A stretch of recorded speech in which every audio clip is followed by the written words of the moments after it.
Inaalagaan ba nila kayo dito na maayos?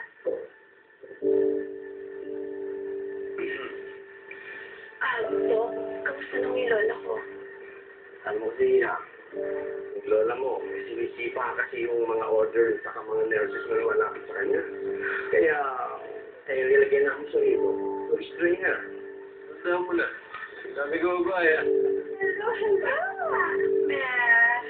Hello, Aratan. How are you? Wonderful to see you. Ay, Monique, how are you? Hi, Tito. I'm sure sabi ni Monique na I wanted to talk to you.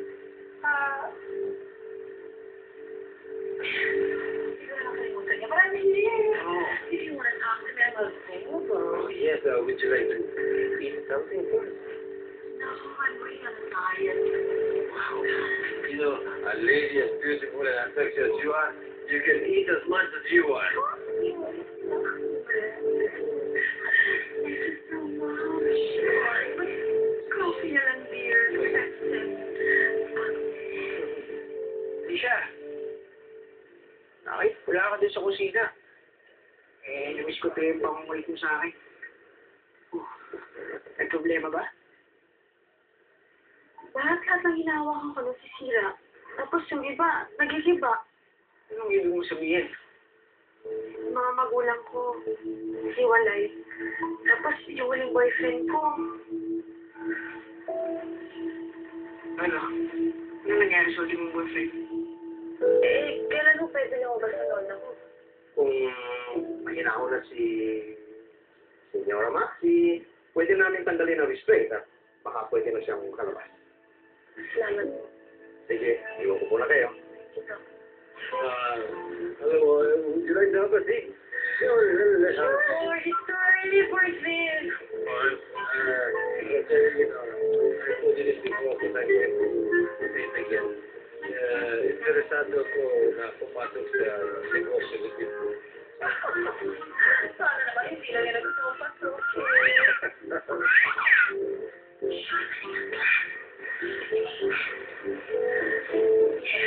You know, Araceli, I'd like to do business in the Philippines regarding tourism.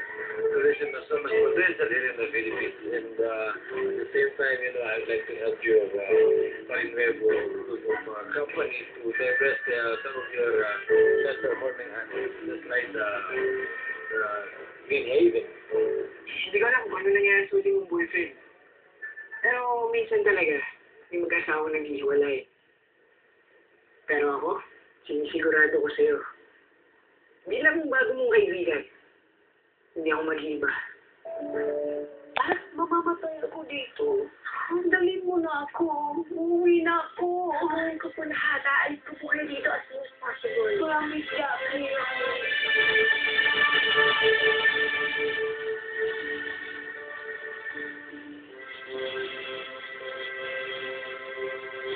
Lolo. Lolo, sabihin ko, kailangan niyo pumunta dito. Kailangan kayo ni Senyora Maxi. Oh, really? Yes, Green Heaven. Yes, Green Haven. Oh, Haven. Yes. Kasi nakita ko na yung Green Haven na nalulugit, so I went there and took a look at it. I saw the resort is really run down. It needs rehabilitation and construction, and maybe if you'd like to sell it to me, I can buy it from you. Oh, why not? We can talk about it. Hello? Anong ginagawa ko dito? Bakit? Wala bang nagluto ng almusal sa inyo? Why? Alam kong galit ka sa akin. Oo, galit ako sa'yo. Kaya mas maganda kung ka na lang kay Maximiliana pumunta. I'm sure, mas masarap ang almusal na iyahain niya sa'yo. Ano ba? What? Ano ba ito sa'yo? Hindi ko nag-uusap kami. Sinabi nila nga, non-performing assets. Wala nga kung saan kinikita doon eh. Eh, ba't hindi natin ibenta? Kung bakit naman hindi ako maniniwala sa discard nitong na to? Wow, Mommy! Yes! Yes, Rosalie. Sorry.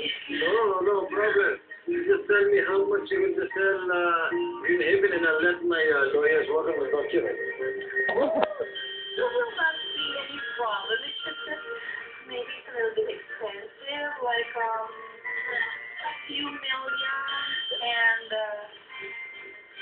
Five questions. Oh, one by one, come on.